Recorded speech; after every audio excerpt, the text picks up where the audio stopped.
हाय। तो अब कुछ सब्जेक्टिव क्वेश्चन देख लेते हैं ट्रिग्नोमेट्री के। तो क्वेश्चन नंबर 1 देखते हैं। पी की वैल्यू निकालनी है और फिर उसके बाद 24p का आंसर बताना है। तो न्यूमरेटर में क्या है, प्रोडक्ट फॉर्म में है कुछ, और डेनोमिनेटर में एडिशन फॉर्म में है। तो एक काम करते हैं, जो डेनोमिनेटर में है उसी को सॉल्व करके प्रोडक्ट फॉर्म में कन्वर्ट कर लेते हैं। हमारा जो भी डेनोमिनेटर में है उसको सॉल्व करते हैं। तो डेनोमिनेटर में सॉल्व करेंगे तो एक काम करते हैं, इन दोनों को पहले क्लब कर लेते हैं। तो sine 20 as it is plus, जब दोनों को क्लब करेंगे sine A plus sine B, क्या होता है sine A plus sine B, sine A plus sine B. तो होता है 2 sine A plus B by 2, और फिर कॉस में ए माइनस बी बाई 2, यही होता है ना। तो यहाँ भी 2 साइन, दोनों को जोड़ दो, 110 प्लस 50 160 डिवाइडेड बाई 2, तो 80 हो जाएगा, 80 डिग्री। ठीक है। उसके बाद घटा दिया कॉस के अंदर। तो या तो 50 में से 110 का घटाओ या 110 में से 50 को, कॉस के अंदर नेगेटिव भी पॉजिटिव हो जाता है। तो 110 माइनस 50 कितना होता है, तो 60, 60 का आधा 30। ठीक है। तो डिनोमिनेटर क्या हो जाएगा, साइन 20 प्लस 2 साइन 80, और कॉस 30 की वैल्यू कितनी होती है, तो कॉस 30 की जो वैल्यू होगी √3/2। ठीक है। तो 2 से 2 कट गया।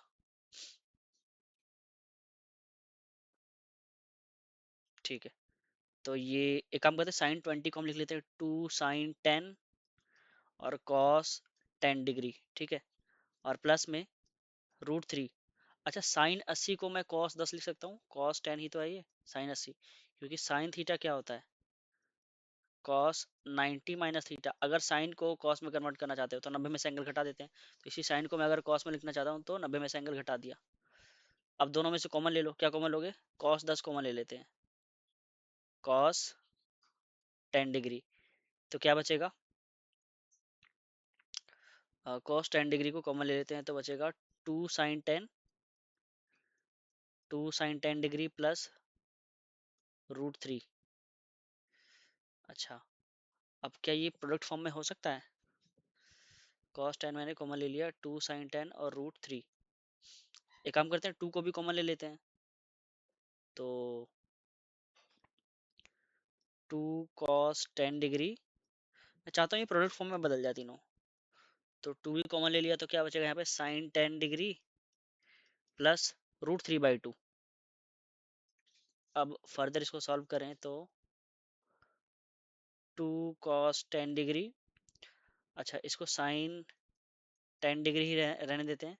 और √3/2 किसका फॉर्मूला, और √3/2 को साइन में लिखें ताकि मैं यहाँ फॉर्मूला लगा दूँ sign A plus sine B का। तो तीनों प्रोडक्ट फॉर्म में हो जाएगा ना। तो √3/2 लगभग कितना होता है साइन में, तो ये होता है साइन √3/2, तो साइन 60 डिग्री होता है ये। ठीक है, साइन 60 डिग्री की वैल्यू होती है।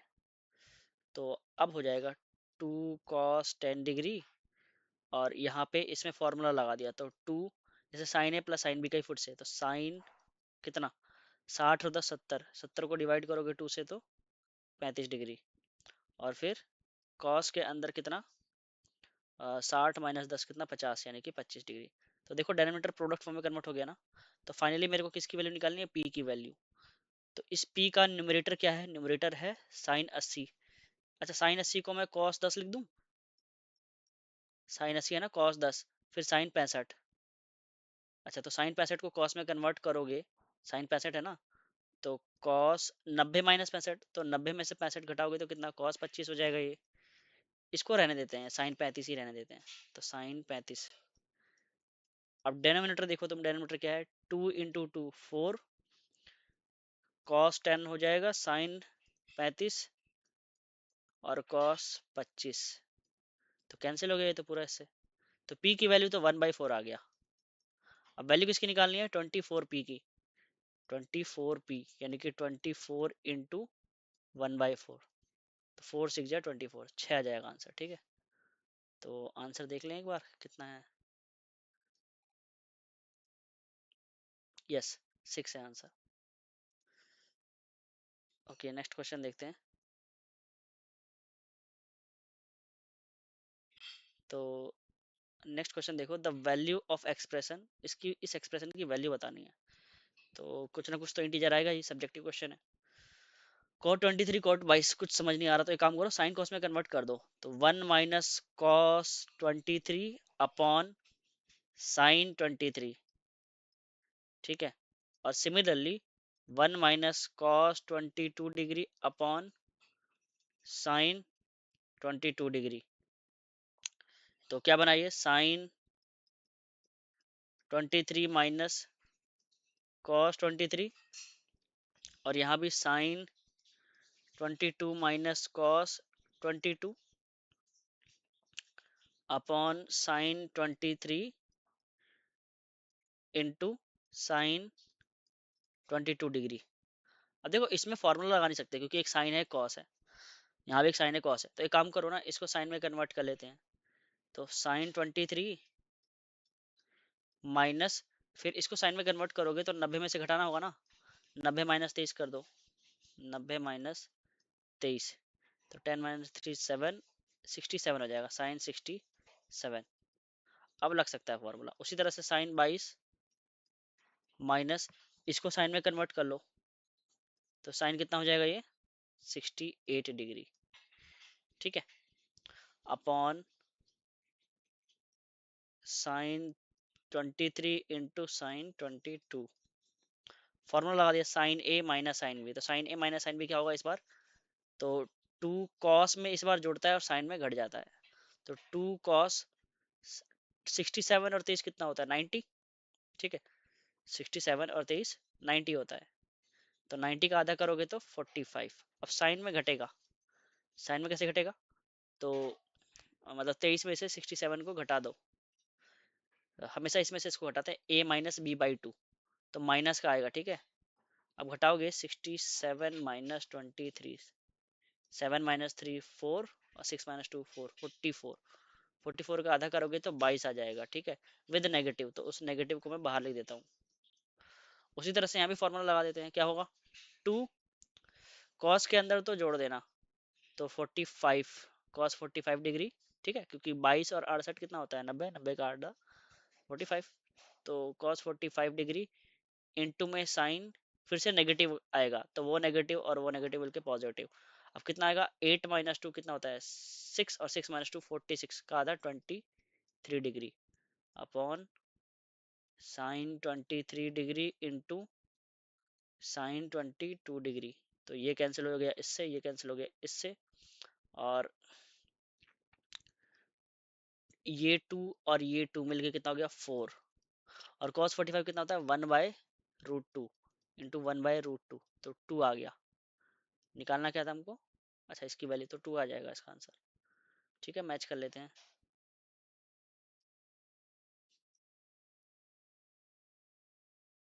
आंसर देख लेते हैं, 2, ठीक है।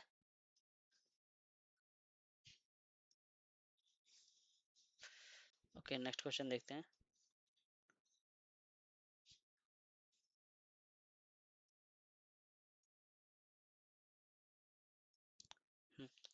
Ten A and tan B roots हैं इसके, ठीक है। तो हमें इसकी वैल्यू फाइंड आउट करनी है। तो अगर टेन ए टेन बी रूट्स हैं इसके, तो सम ऑफ द रूट क्या होता है, मतलब टेन ए प्लस टेन बी, ये रूट्स है ना दोनों। तो सम ऑफ द रूट क्या होगा, माइनस बी अपॉन ए, यानी कि कितना, 7/4, ठीक है। ये तो सम ऑफ द रूट हो गया, 7/4। और प्रोडक्ट ऑफ रूट यानी कि 10a इंटू 10b कितना होगा, 10 इंटू 10b, तो वो हो जाएगा 1/4, ठीक है। तो एक फॉर्मूला होता है 10a plus B, 10a plus B, तो वो कहता है 10a प्लस 10b, मतलब 10a plus 10b upon 1 - 10a into 10b। ये क्वेश्चन तो आसान है, आप भी कर सकते थे।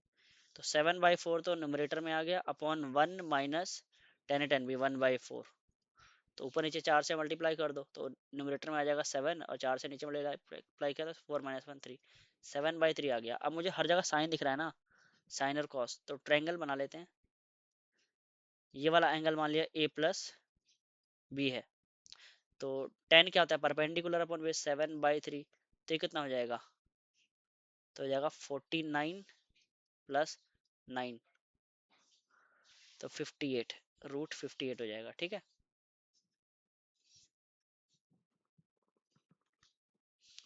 तो अब सॉल्व कर लेते हैं। क्या निकालना है हमको, 4 sine square a plus B, तो sine square a plus B यानी कि परपेंडिकुलर अपॉन हाइपोटेनस का स्क्वायर, यानी कि 7 अपॉन, मतलब 7/√58, यही साइन a प्लस बी होगा ना, परपेंडिकुलर अपॉन हाइपोटेनस, और इसका square minus 7 into perpendicular 7/√58 into cos A plus B, यानी कि बेस अपॉन हाइपोटेनस है, यानी 3/√58 plus cos square A plus B, यानी कि 3/√58 का होल स्क्वायर। ये सॉल्व करना है, तो कितना आ जाएगा ये, 4 इंटू 49/58 माइनस,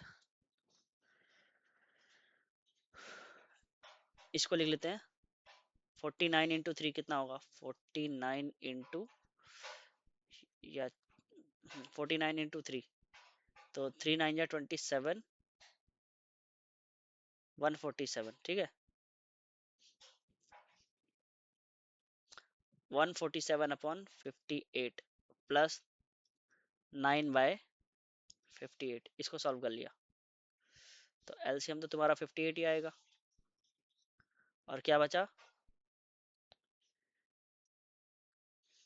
अच्छा इसमें से इसको घटाते तो 49 तो वैसे ही कॉमन आता, इसमें से इसको घटा रहे हैं तो 49 तो कॉमन आ जाता।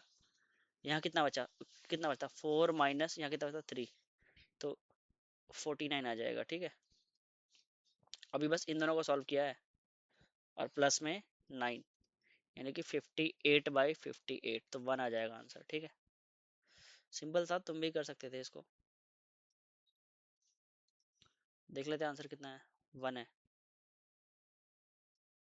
तो आई होप ये समझ में आया होगा। ओके, नेक्स्ट क्वेश्चन देखते हैं।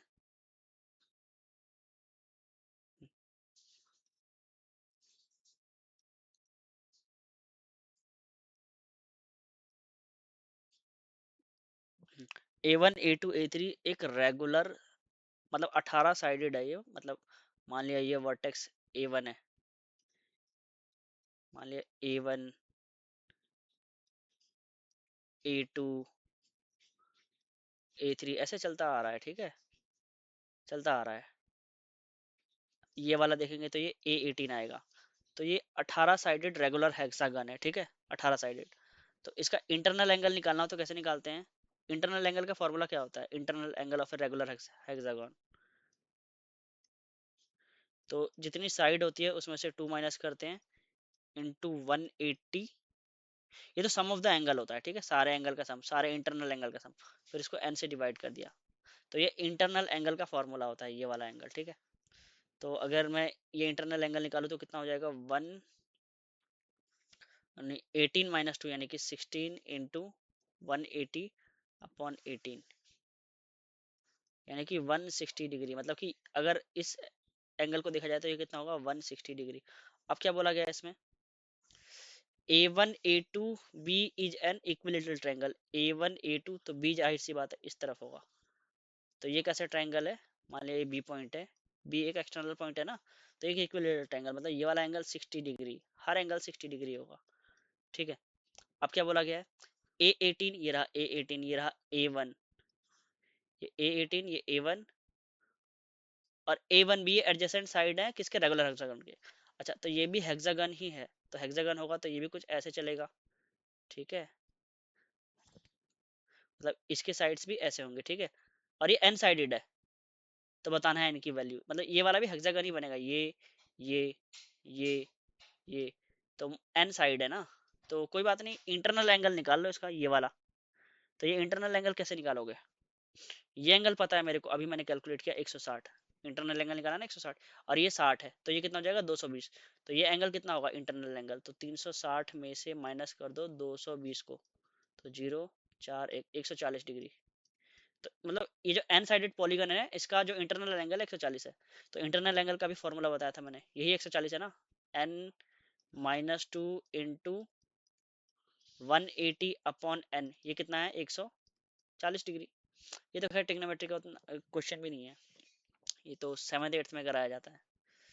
तो 0 से 0 कैंसिल, 2 9 जा 80, 2 7 जा 40, तो बचेगा 9n minus 18 equals to 7n।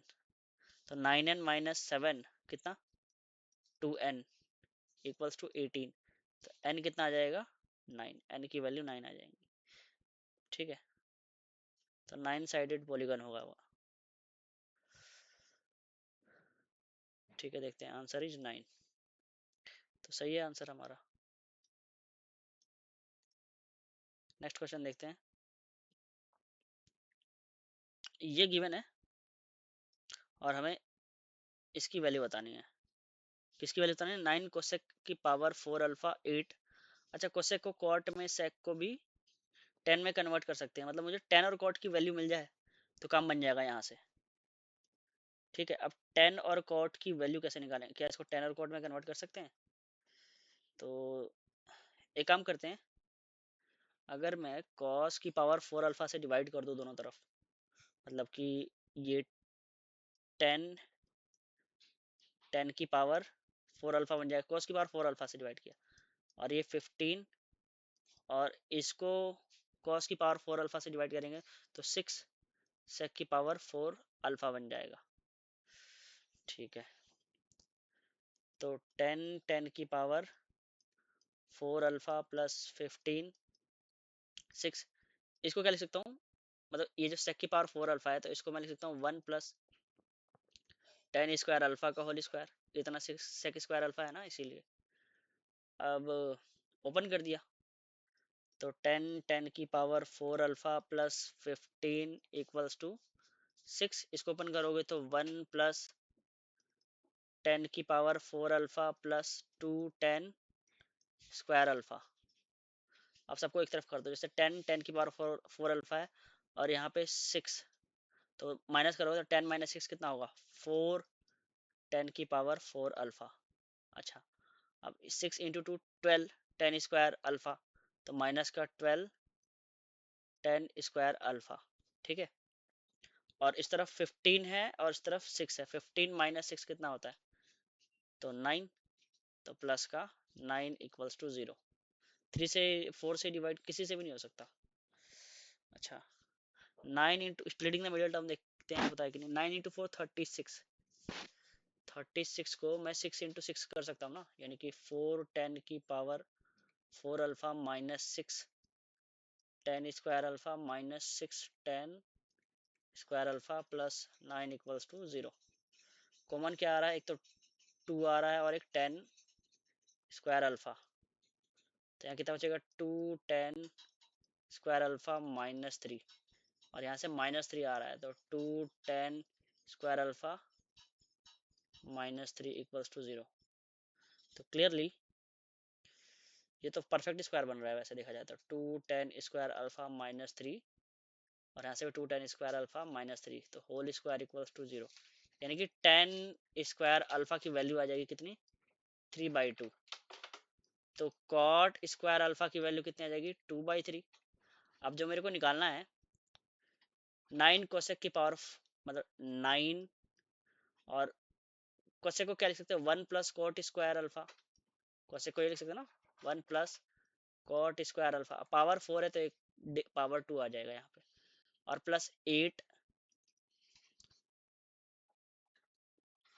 अच्छा, इसकी वैल्यू भी s है तो हम s निकाल रहे हैं अभी तो फिलहाल, तो 8 1 प्लस 8 1 प्लस 10 स्क्वायर अल्फा, तो 1 प्लस 10 स्क्वायर अल्फा, इसकी वैल्यू निकालनी है, तो s जो हो जाएगा 9 1 प्लस कॉट स्क्वायर अल्फा कितना है 2/3, तो 2/3 का होल स्क्वायर प्लस 8 1 प्लस 3/2। ठीक है, और होल स्क्वायर, यहाँ भी स्क्वायर आता क्योंकि सेक की पावर 4 है ना ये। तो सॉल्व कर लेते हैं, इसकी वैल्यू कितनी आ जाएगी। तो 9, 5/3, 3 × 3 2 5, 5/3 यानी कि 25/9, ठीक है। और प्लस में 8 है, तो 2 + 3, 2 + 3 5 यानी कि 25 बाय कितना, 25/4। तो ये एस आ गया। तो एस की जो वैल्यू होगी 25 कॉमन ले लेते हैं, 9 से 9 कट गया, ठीक है। और 4 1 जा 4, 4 2 जा 8, तो 1 + 2, तो 75। एस की वैल्यू आ जाएगी 75। तो क्या निकालना है फाइनली हमें, S/25 निकालना है ना। S/25 यानी कि 75/25, तो 3 आ जाएगा आंसर।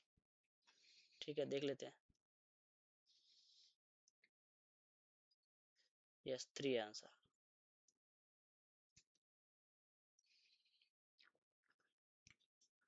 चलो एक क्वेश्चन और कर लेते हैं, फिर बाकी क्वेश्चन नेक्स्ट वीडियो में। इसकी वैल्यू बतानी है। ये कुछ सीरीज है 1 + 10 3π/8 से, मतलब ये प्लस प्लस प्लस। एक काम करते हैं, प्रोडक्ट को डिफरेंट में कन्वर्ट करना आता है ना, जैसे 10a - b, इसको मैं क्या लिख सकता हूँ, तो 10a - 10b upon 1 + 10a × 10b। तो यहाँ से जो वैल्यू आएगी 1 + 10a × 10b, ये क्या होगा, 10a - 10b upon 10a - b, ये आ जाएगा।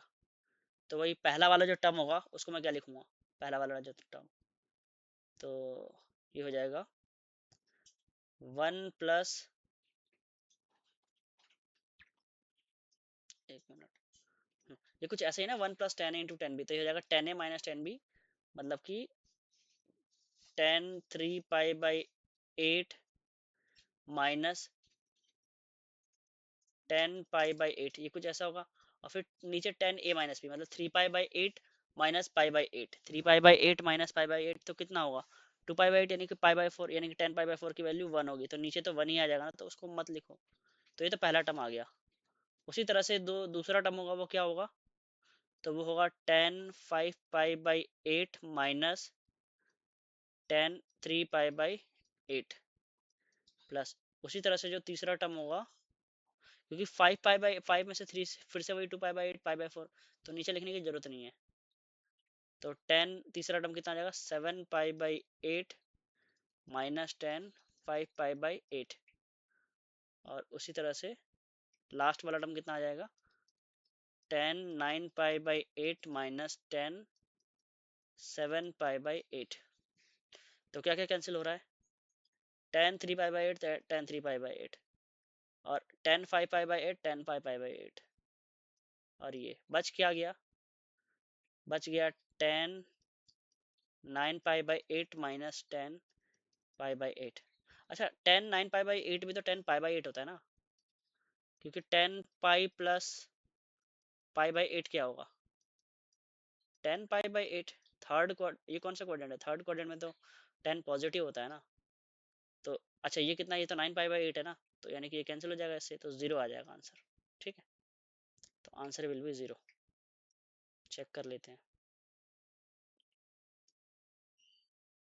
तो 0 आ गया। ठीक है, सो इस वीडियो में इतना ही, मिलते हैं नेक्स्ट वीडियो में कुछ और सब्जेक्टिव क्वेश्चंस के साथ।